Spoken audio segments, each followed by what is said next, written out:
जन्मोजन्मी आम्ही जोडियली भक्ती, तेने तुझी प्राप्ती झाली देवा. नामदेव महाराज म्हणतात, देवा तुला हे जाणून घेण्याची उत्सुकता आहे ना, की मी अतिशय दुर्लभ असणारा तुला सुलभ कसा झालो, तुला कशी माझी प्राप्ती झाली. मी तर फार दुर्लभ आहे. योग याग जप तप व्रत वैकल्य स्वाध्याय अनुष्ठान नित्य नैमित्तिक कर्म, स्वाध्यायाचं वेदाचं स्वाध्याय संन्यास याद्वारे माझी प्राप्ती होत नाही.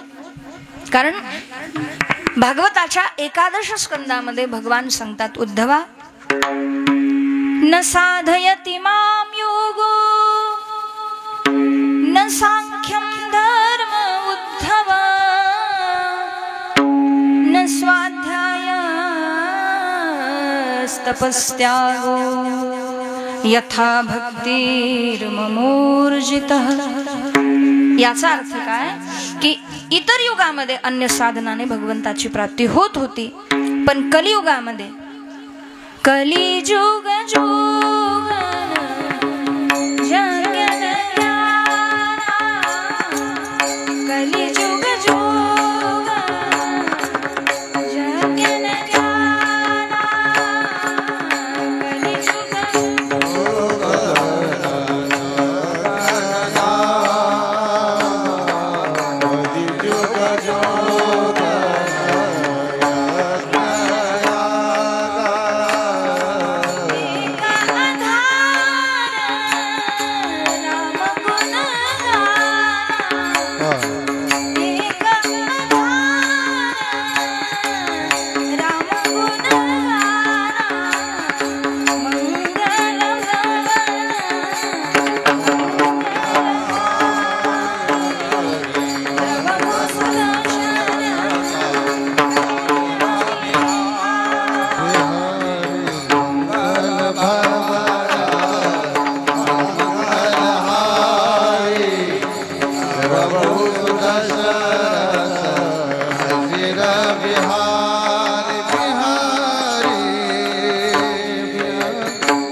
कलिजुग जोगन जज्ञन ज्ञाना, एक आधार राम गुण गाना, मंगल भवन अमंगल हारी, द्रवभु सुदशरथ अजिर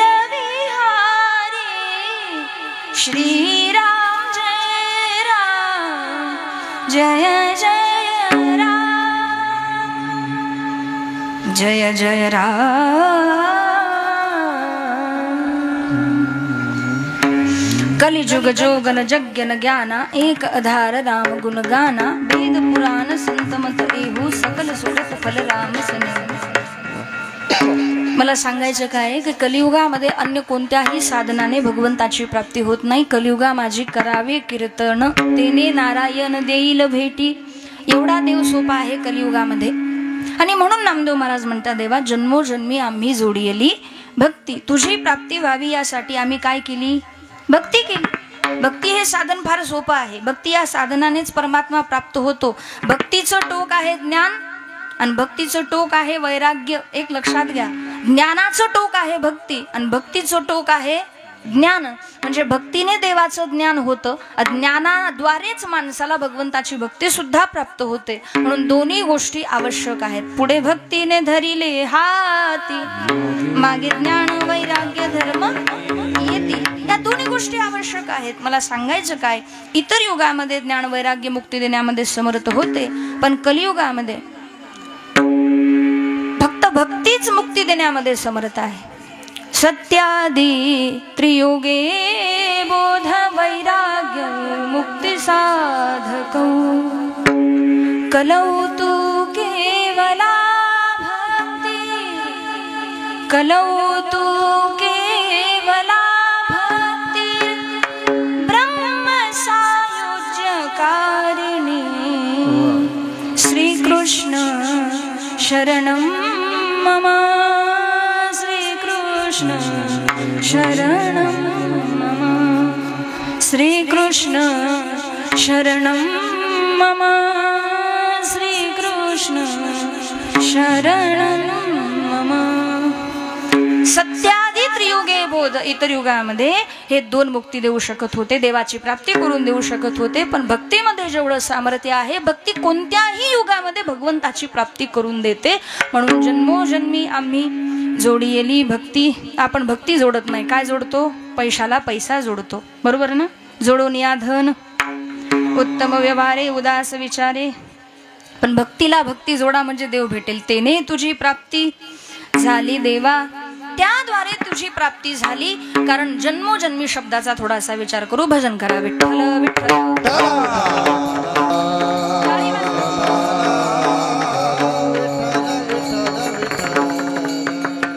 चौयुगाचा भक्त नामा उभा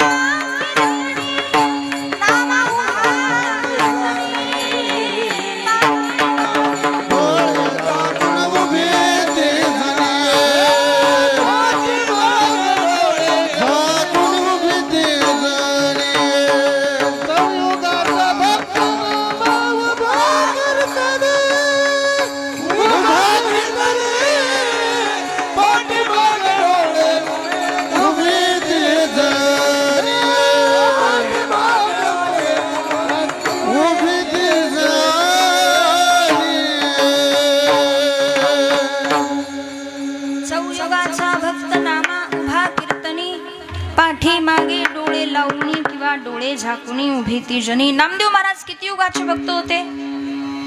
रोहिणा झोपले का काय? रोहिणागर आदिमाया शक्तीचं लक्ष आहे बरं का तुमच्याकडे. झोपू नका, झोपू नका, बिलकुल झोपू नका. नाही झोपले तरी काय हरकत नाही. तुम्ही म्हणालो आत्ता म्हटले झोपू नका आणि पुन्हा म्हणतात झोपले तरी काय हरकत नाही. त्याचं कारण आहे, कीर्तनामध्ये मन जरी लागलं नाही तरी या, झोप लागत असली तरी या. तुम्ही म्हणाल का? यहाँ आकर सो जाओगे तो फायदा होगा, घर में सो जाओगे तो कोई नहीं जगाएगा. घर में अगर सो गए गलती से तो पत्नी तो इतनी महान है नहीं कि तुमको जगाएगी और कहेगी जाओ सप्ताह चल रहा है तो कीर्तन जाकर के सुनो. पत्नी थोड़ी म्हणणार है कि जाकर के कथा सुनो, कीर्तन सुनो. वो तो उल्टा आएगी, तुमको सोता हुआ देखेगी तो ऊपर से चद्दर डालकर चली जाएगी, म्हणजे पांघरून घालून निघून जाईल. ती थोडी म्हणणार आहे कीर्तनाला जा. कारण कीर्तनाला जा म्हणणाऱ्या माणसाला कीर्तनाची आवड आधी पाहिजे, नंतर ते दुसऱ्याला म्हणतंय जा. बरोबर की नाही? ज्याला जे आवडतं ते दुसऱ्याला पण करायला लावतं की नाही? हा हाँ.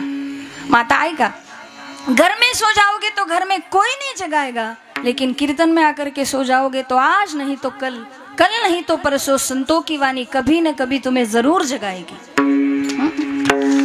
आणि संत वाणीच माणसाला जागवते, बाकी कुणी जागवत नाही. आणि दुसरी गोष्ट सांगू का, इथं येऊन तुम्ही झोपा काढल्या तरी आमचा फायदाच आहे. मंडप तरी भरलेला दिसेल. हा.